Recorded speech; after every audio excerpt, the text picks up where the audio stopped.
Okay, so I'm at the hospital for my follow-up, and just to make sure there's nothing like super serious going on. I sincerely kind of doubt it, but it's better to rule it out and be safe. The downside is I'm gonna miss a little bit of work, which kind of sucks because we're starting to get really busy. But you gotta take care of your health first. So yeah, I'll let you guys know how it goes. So there's ways. You'll notice I went to the doctors for a follow-up on like the health scare that happened like earlier this week. And he thinks it's probably my gallbladder. And so we don't really know if it's like that maybe I have a gallbladder that's failing, or potentially it might just be a gallstone. I don't know what all that means. I guess it just means that I'm supposed to get blood work today. They're gonna do like a follow-up that's got like a ultrasound that's gonna check also my kidneys and my pancreas, because my father did die of pancreatic cancer that spread from his kidneys, and about my age he had his first experience of kidney cancer. And cancer tends to run in families as little as they understand about cancer. So it's good to rule that out too. But he generally thinks it's my gallbladder, which, you know, again, as long as it doesn't return, I should be good. They're gonna, you know, treat it in whatever way it needs. And then if those symptoms come back, they might have to remove my gallbladder. So I'm not supposed to like wait for the results, but go directly to an emergency room or urgent care. So it's a lot of heavy stuff, but you know, it's like right now with some of the crises happening with family and some friends going through some very severe symptoms. One who we just found out might potentially die in a year. We have a lot of heavy stuff on our plate and minds. And honestly, like a gallbladder thing, like here's the thing I loved was the doctor said, other than that, like he said he'd gladly trade bodies with me because I'm in peak health, which is really kind of nice. And again, just like a blessing, because I've really fallen out of exercising and taking care of myself while working on this book. And it's a good reminder that like while I'm working on this book, I do need to exercise and take care of myself. But yeah, so we'll see where this all leads. I'm heading back to work now. There's some kind of crazy accident that shut down like the entire return freeway, but hopefully the drive to work won't be insanely backed up. Yeah, so some heavy stuff on my mind, but again, like in times like this, I really rely on my faith to get through. I sincerely, you know, believe in Jesus. I'm also not like some right-winger who's crazy, who wants to take away your rights. I'm just like a person who sincerely believes that Jesus is who he claimed to be, and that is the solid rock on which I can stand during times of turmoil. And so right now I'm strangely feeling pretty calm amid a lot of chaos. There's chaos at work, there's chaos at home, there's chaos everywhere. And also I got to promote a book, and yet somehow like I'm very fortunate to be blessed with like peace during this whole thing. And honestly, at my age, like a gallbladder issue is not like the end of the world. Like it kind of can happen. So I just have to keep an eye on good old Golly here. I don't know, I should nickname my gallbladder, because we might be parting ways at some point soon. But anyhow, so I am kind of looking forward to getting to work and getting some stuff resolved and sorted out and getting caught up, and then hopefully getting back to my book. I almost finished. I was hoping last night to finish that page, and unfortunately it's just not the case where I got it done. I got most of it flatted. It was like at the wee hours of the morning, and I didn't really feel like waking everybody up to do a live stream or anything like that. But yeah, so I did make some progress, and I'm kind of hoping everything's okay.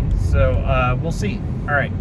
Bye. Anyhow, I had to kind of go to answer an incoming call, but yeah, so I'm stuck in traffic on my way to work. I unfortunately didn't get as much progress done, like I think I already said that, but on my page as I want.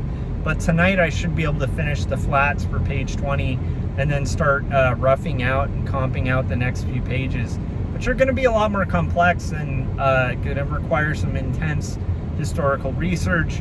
And I'm kind of excited about it because I think they're also going to change location, which is kind of nice because I've been drawing the same location forever. And like on this page, I got to do like a church sequence at the church that the Brownings got married at. And it's just super fun to draw. It's like this kind of cool archway with like these weird like kind of paintings and stuff like that. I think it's an old Methodist church. And so it's kind of rad to like draw that, and it's kind of meaningful. Like you get kind of attached to characters when you're drawing them, and it's kind of fun to see this young couple kind of getting married and finding love. So yeah, so I'm hoping to kind of finish that up tonight if all goes well and my gallbladder stays good. And then other than that, I'm just heading to work, and I'm hoping that that I'll be able to kind of power through the day and hopefully see some benefits. But I will say, just in the sense of cartooning, like life is going to happen, and you just got to kind of as an artist or a writer, it's like you either are going to write during hardships or you're not. And like while you have the ability to write, I think you should write. But I also don't think life is as simple as like 5 steps that you can follow for success, nor do I think of myself as a success. It's like, I think that in general in life, you're going to kind of pursue the calling that you have, and then you're going to succeed or fail. And honestly, a lot of it's like completely out of your hands. And this is why like I take so much comfort in my faith. It's like we can do all the right things in life and check off all the boxes on a list and do all the self-improvement that's entirely, available. And yeah, some of those things might help you out in life, but also sometimes you might get thrown a curveball that is completely out of your control, because at the end of the day, we're not in control of our own lives.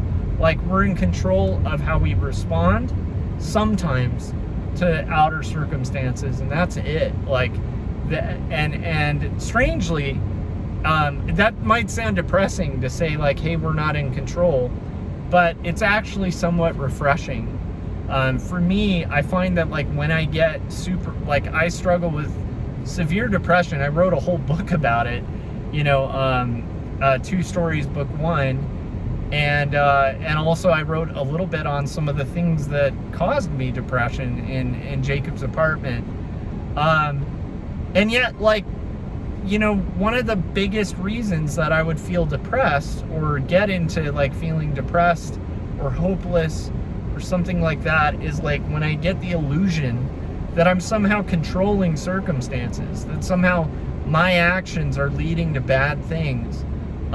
It is good to take ownership of what you should take ownership of, but you cannot own, like if you're living in Ukraine and then Russia bombs you, like you can't take ownership of that. Like that just sucks. Like that's one of the things about life that just sucks. Like you could do everything right. You could cross all the T's. You could dot all the I's. Like I know plenty of cartoonists who are incredible artists who did all the right steps and like followed all the right things and like tried to do all the right everything, and like they just didn't get a book deal, or like their dreams were shattered, or they can't get work, and it's like baffling because they're incredible artists.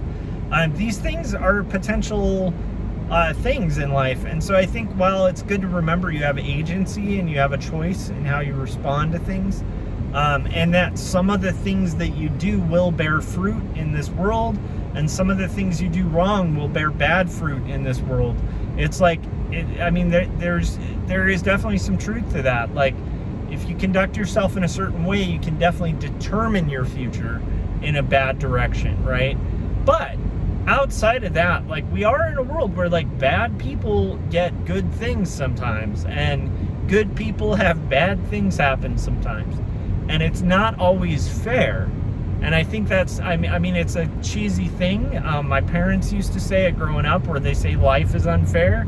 And I hate to say it, there's truth to it. Like, life is sometimes unfair, and sometimes art is unfair, and sometimes commerce is unfair.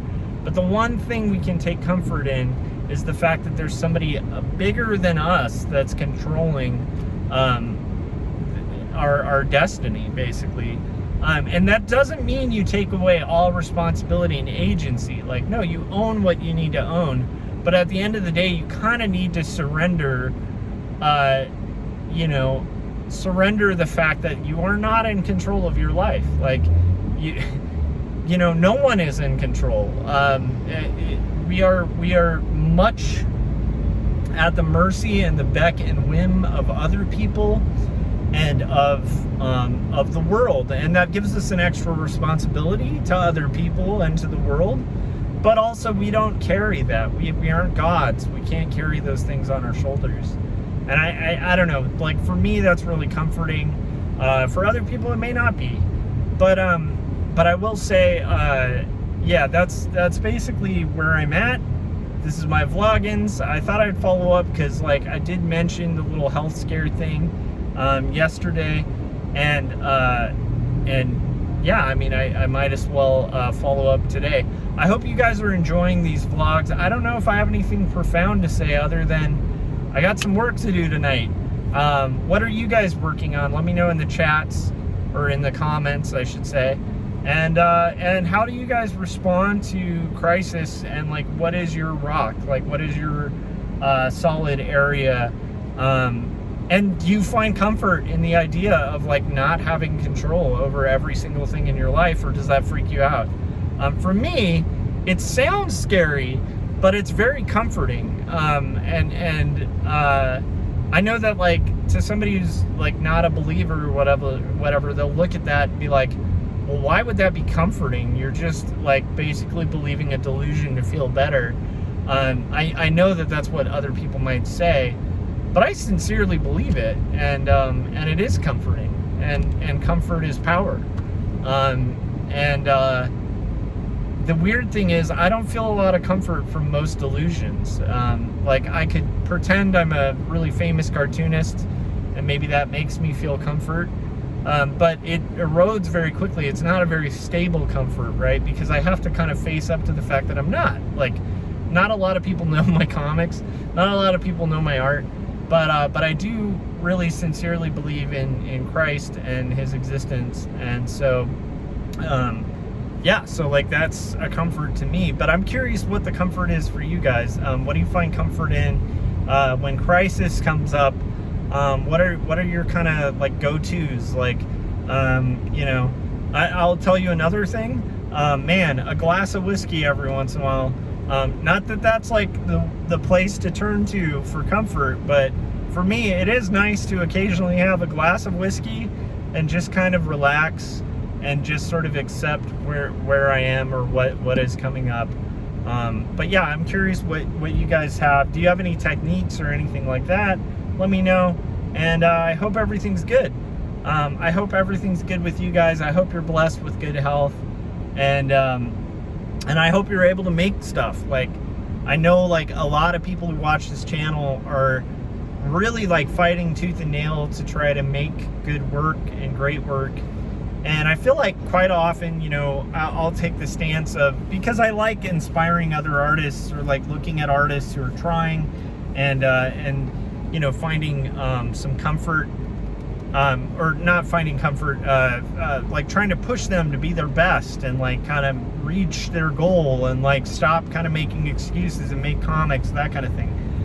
But there are some times where people are doing everything they can do, and just life is throwing curveballs at them left and right. And if you're one of those people, maybe instead of hearing like, hey, you got to do more, you got to do these steps, you got to do the right thing, maybe you just need to hear that you getting out of bed and just existing is enough. Like, you trying is enough. Like, you can't control everything. You can't control everything in your life. And at the end of the day, like, take agency and control over what you can. And the stuff that's outside of your control, you just gotta kind of let it go. And just allow it. Because either way, bad stuff's gonna happen sometimes. You know, sometimes life is not gonna provide you with like a sweet, perfect moment to get work done. And sometimes it's just not the season for that. So, rambling, random thoughts. A lot of this is very influenced by my friend Alan Noble, who wrote a really good book called You Are Not Your Own. It's made me really reconsider and think about my life. Alan is a really good friend from long ago. We don't get to talk a lot in person, but I feel like we have like an unspoken connection because we used to play in bands together, and we just kind of, I don't know, I feel like we're like soul brothers, if that makes any sense. Like, I feel like we have very similar thoughts and philosophies, and we differ politically quite a lot on things, but I think philosophically we are kindred spirits, and he's a much more articulated, brilliant kindred spirit. But anyhow, so if you guys haven't read that book too, I'd really recommend it. If you're a believer. If you're not a believer, it may not be your cup of tea. And that's anyhow, that's all stuff that's on my mind. Yeah, and then we'll just kind of see where it goes. So who knows? But gotta get to work and then do comics. I'll see you guys maybe tonight on a live stream if I can, and then maybe during that live stream my gallbladder will attack again. If you guys want to see what it looks like for somebody's gallbladder to just do like a gut punch attack, watch my last live stream, and you'll notice like halfway through the stream is when my gallbladder was just like, nope, not doing it. And then the rest of it was me pretending for like the last half of the stream that it wasn't that bad, even though about 4 hours later I was going to the emergency room because of the pain. Anyhow, it's interesting, and it might be worth watching. And if you haven't yet, get Jacob's Apartment and 2 Stories. If you wanna kick in and support the arts and support this crazy stuff I do. All right, that'll do it. See you guys on the next one.